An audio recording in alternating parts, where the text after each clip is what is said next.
నమస్తే.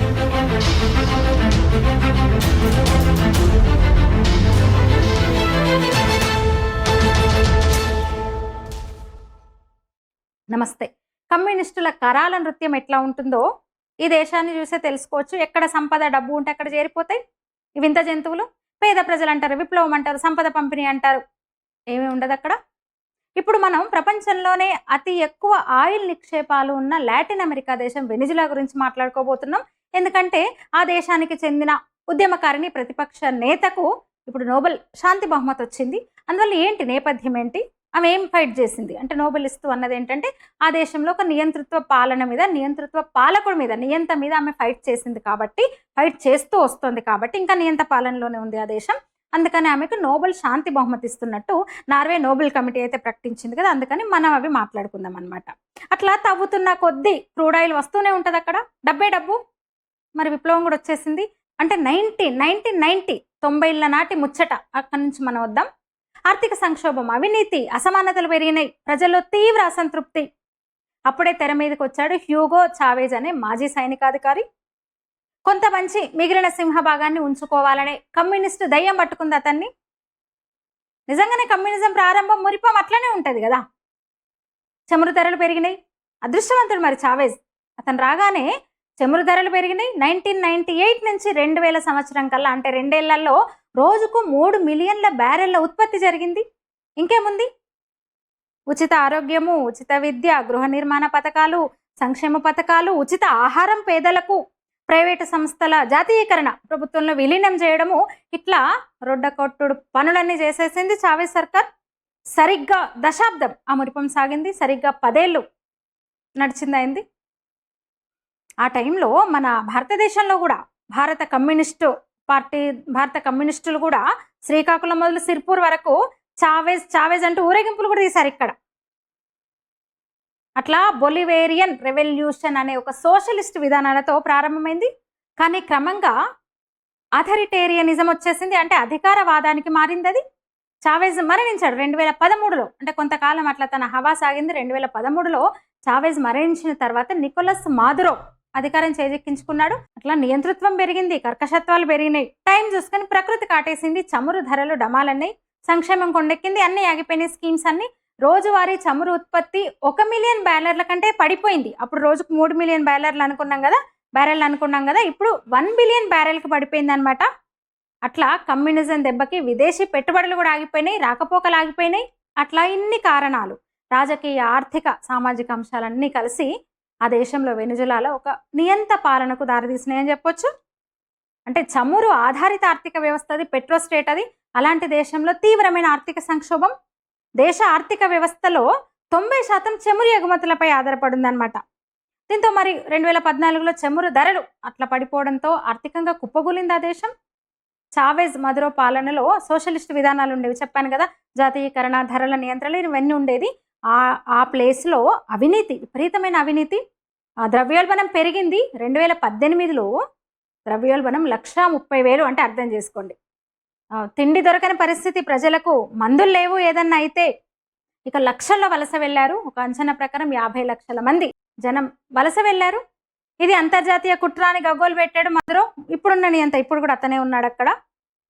ప్రతిపక్షాన్ని అణచివేశాడు ఎక్కడికక్కడ, ప్రజల గొంతు నొక్కాడు ఎక్కడికక్కడ. అట్లా పూర్తి నియంతృత్వ పాలనలోకి వెనిజులా వెళ్ళిపోయిందనమాట. ఇంకేముంది, మళ్ళీ విప్లవం వర్ధిల్లింది. అదిగో అందులోంచి పుట్టిందే ప్రజాస్వామ్య జాతీయవాద మచాడో అనే మహిళ. చావేజ్ కంటే కూడా మూర్ఖుడు నికోలస్ మడురో. 20 ఏళ్ల పాటు ఆమెను నిర్బంధంలో ఉంచాడు. అలా ఆ పోరాటంలో దక్కిందే నోబెల్ పీస్ ప్రైజ్ అనమాట ఆమెకు. వెనిజులాలో డిక్టేటర్ పాలనకు వ్యతిరేకంగా ఆమె పోరాటం చేసినందుకు, ఆ దేశంలో ప్రజాస్వామ్య హక్కుల కోసం కృషి చేసినందుకు ఈ అవార్డు ఇస్తున్నట్టు నార్వే నోబెల్ కమిటీ ప్రకటించింది. అయితే ఆమెకు ట్వీట్ చేసింది. తనకు అవార్డు రాగానే, నోబెల్ పురస్కారం రాగానే, ఇది నా వ్యక్తిగత విజయం కాదు, మా ప్రజల పోరాటము అని అనడమే కాక, వెనిజులా ప్రజలకు, అట్లనే అమెరికా అధ్యక్షుడు డొనాల్డ్ ట్రంప్కు అంకితం ఇస్తున్నాను అని ఆమె ప్రకటించారు. ఎక్స్లో పోస్ట్ చేశారు. ట్రంప్ అధ్యక్షతన అమెరికా మాకు వెనిజులాకు సహాయం చేసింది, డ్రగ్స్ కార్టెల్స్పై సైనిక చర్య తీసుకుంది, ఇంకా చాలా చేసింది అమెరికా మాకు. అందుకే ఈ పురస్కారాన్ని అమెరికా అధ్యక్షుడికి కూడా అంకితం ఇస్తానన్నారు. అయితే ఇక్కడ అసలు ట్విస్ట్ ఏంటంటే, అక్కడ కమ్యూనిజానికి వెనుక నుంచి సపోర్ట్ చేసింది, దానికి వ్యతిరేకంగా మచాడోను నడిపించింది కూడా అమెరికానే అన్నమాట. ఎందుకు? ఆయిల్ బావులు కొట్టేద్దామని. దానికి వెనక మద్దతు గ్రేట్ మావో చైనా. మళ్ళీ అట్లా అటు హ్యూగో చావెజ్, ఆ తర్వాత వచ్చిన మాడురో అట్లా ఆ వెనుజులాను పూర్తిగా నాశనం చేశారని చెప్పొచ్చు. మామూలు అరాచకాలు కాదు, నియంతృత్వానికి ఒక పూర్తి నియంతలుగా వాళ్ళు ఆ దేశాన్ని ఆ స్థాయికి దిగజార్చారు. ఆ హ్యూగో చావెజ్ను మన వాళ్ళు హీరో, మన కమ్యూనిస్ట్ పార్టీ ఆఫ్ ఇండియా వాళ్ళు ఇక్కడ కమ్యూనిస్టులు హీరోగా కొలిచారనమాట. ఆయనకు సపోర్ట్గా ఎక్కడెక్కడో వెనిజులాలో పాలన చేస్తుంటే గొప్పోడు హీరో అంటూ ఇక్కడ ర్యాలీలు నినాదాలు చేసిన పరిస్థితి ఇక్కడ 90స్లో. హ్యూగో చావెజ్ 1999లో ఒక కొత్త రాజ్యాంగాన్ని రాసి అధ్యక్షుడి అధికారాలను పెంచాడు. న్యాయ వ్యవస్థను, మీడియాను, ఆర్మీని కూడా తన నియంత్రణలోకి తీసుకున్నాడు. మాజీ సైనికాధికారి అతను. దాన్నే మాడురో అనేవాడు కంటిన్యూ చేశాడు. ఎన్నికల్లో కూడా ఎన్ని మోసాలు, ఎన్ని అవకతవకలు.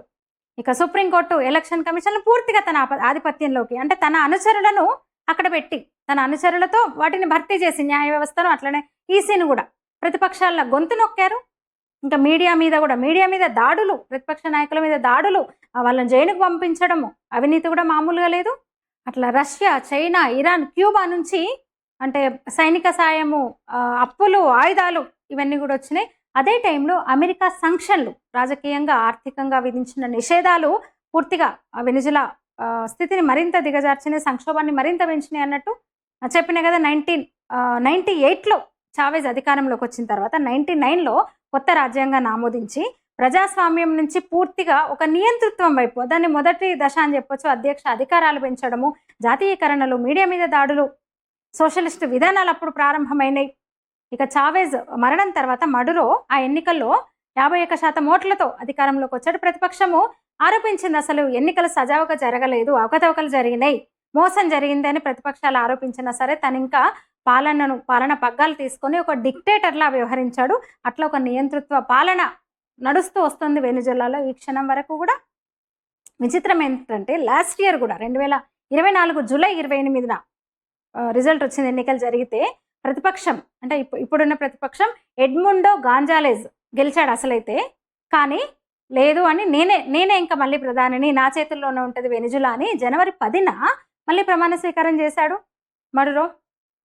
ఇక ఇప్పుడు చెప్పిన కదా 12 ఏళ్ళు 2013 నుంచి హ్యూగో చావెజ్ చనిపోయిన నుంచి కూడా నేటి వరకు కూడా, అంటే పుష్కరకాలం 12 ఏళ్ల పాలనలో ఇంకా పూర్తిగా ఒక వెనిజులా పరిస్థితి ఇంకా సరిచేయలేని స్థితిలో దిగజారిందని చెప్పొచ్చు. అందులో ఇప్పుడు ప్రస్తుతం ఉన్న ప్రతిపక్ష నాయకురాలు ఈమెనమాట, మచాడో, మారియా కోరినా మచాడో. అట్లా ఆ నియంత మీద పోరాడుతున్నారు. అయితే సైనిక మద్దతు మడురోకుంది. ఆమెను బంధించాడు, అసలు జైల్లో మగ్గింది చాలా ఏళ్లపాటు ఆమె. వెనిజులా లాటిన్ అమెరికా కంట్రీస్లోనే అత్యంత అస్థిర దేశం అని చెప్పొచ్చు. ఇంకా చెప్పిన కదా అమెరికా సంక్షన్స్ ఆ దేశాన్ని పూర్తిగా దివాలా తీసేలా, దెబ్బతీసేలా చేసినాయి అనమాట. అట్లా ఈ నికోలస్ మాడురో పాలనలో, నియంత పాలనలో ఇన్నింటితో పూర్తిగా వెనిజులా పరిస్థితి దిగజారింది. డ్రగ్ ట్రాఫికింగ్, టెర్రరిజం పెరిగింది. అసలు ఒక డ్రగ్ మాఫియాకు కేంద్రంగా ఆ దేశం మారిందని చెప్పొచ్చు. ఇక 2019లో పెద్ద దెబ్బ అని చెప్పొచ్చు. వెనిజులా చమురు కంపెనీ PDVSA మీద అమెరికా నిషేధం, అంటే దానివల్ల దేశ ఆదాయం 90% తగ్గింది. 90% చెప్పిన కదా, చమురు ఎగుమతుల మీదనే 90% ఆదాయం అని, ఆర్థిక వ్యవస్థ నడిచేదే చమురు మీద అని. దీంతో మరింత కుప్పకూలింది వెనిజులా ఆర్థిక వ్యవస్థ. అసలు విపరీతంగా ద్రవ్యోల్బణం అయితే విపరీతంగా పెరిగింది. ఇంకా తిండికి, మందులకు కొరత అయితే చెప్పక్కర్లేదు. ఇది ఆర్థిక యుద్ధం అని చెప్పి తను సమర్థించుకున్నాడు. అంతర్జాతీయ కుట్ర ఇది, ఆర్థిక యుద్ధం ఇది అని సమర్థించుకున్నాడు. అయితే అమెరికా చెప్పిన మాట ఏంటంటే ప్రజాస్వామ్యాన్ని పునరుద్ధరించడానికని చెప్తూ వస్తుంది. ప్రస్తుతం పరిస్థితి అంటే ఇప్పటికీ ఇంకా మాడురో పాలనలోనే వెనిజులా ఉంది. ఆ నియంతకు, అక్కడున్న నియంతృత్వ పాలనకు వ్యతిరేకంగా ప్రజాస్వామ్యం బలోపేతం కోసం కృషి చేస్తున్నందుకే మచాడోకు నోబెల్ ఇచ్చిండ్రు అనమాట. అయితే అక్కడ కమ్యూనిజాన్ని వెనక నుంచి సపోర్ట్ చేసింది, దానికి వ్యతిరేకంగా మచాడోను నడిపించింది కూడా అమెరికానే. ఎందుకంటే ఉత్తగానే ఆయిల్ బావులు కొట్టేద్దామని. దానికి వెనక మళ్ళీ మద్దతు ఇచ్చింది గ్రేట్ మావోస్ చైనా. ఇక ఇక్కడ చావెజ్ పేదలకు మంచి చేశాడు, అద్భుతంగా చేశాడు, హీరో, అతనే మా హీరో అని మన లెఫ్ట్ వింగ్ కూడా అసలు మామూలు మద్దతు ఇవ్వలేదు. భారత్లోని కమ్యూనిస్ట్ పార్టీలు హ్యూగో చావెజ్ను హీరోగా కీర్తించినాయి అనమాట. ఇండియా కూడా వచ్చాడు అతను. 2005లో భారత్కు వచ్చాడు హ్యూగో చావెస్. ప్రజానాయకుడని అతన్ని కీర్తించారు వీళ్ళందరూ కూడా. ఇప్పుడు మొన్న దివంగతులైన సీతారాం యేచూరి, ముఖ్యంగా సిపిఐఎం బృందా కారంత్ లాంటి వాళ్ళు అసలు అతన్ని ఇంకా మామూలుగా అంటే ఒక ఘన స్వాగతం పగిలి ఇంకా ప్రశంసలతో ముంచెత్తారనమాట. అతని విధానాలు అద్భుతం, వెనిజులాలో అతని పాలన అద్భుతం, అతను ఒక హీరో అంటూ ఇక్కడ వీళ్ళు కొనియాడిన పరిస్థితి అనమాట. ఇక వెస్ట్ బెంగాల్ అయితే అంటే అప్పుడు కమ్యూనిస్ట్ పార్టీ పాలనలో ఉండే కదా, సిపిఐఎం ఉండే కదా. 2000 సంవత్సరంలో చావేస్తో సాంస్కృతిక ఆర్థిక ఒప్పందాలు కూడా చేసుకుంది వెస్ట్ బెంగాల్ గవర్నమెంట్. అట్లా మన భారత కమ్యూనిస్టులు చావెజ్ను ఫిడెల్ కాస్ట్రో, క్యూబా హీరో అతనని ఫిడెల్ కాస్ట్రో అని చెప్తారు కదా, అట్లాగే చూసారనమాట ఇవన్నీ కూడా. అట్లా ఇప్పుడు ఆ వెనిజులాలో నియంతృత్వ పాలన మీద పోరాటం చేస్తున్న మచాడోకు నోబెల్ ప్రైజ్ వచ్చిందనమాట. ఆమె దాన్ని ట్రంప్కు అంకితం చేస్తున్నట్టు ప్రకటించడం వెనుక కారణం ఇదనమాట. ఈ వీడియో మీద మీ అభిప్రాయాలు తెలియజేయండి, లైక్ చేయండి, షేర్ చేయండి, ఛానల్ని సబ్స్క్రైబ్ చేయండి. ధన్యవాదాలు.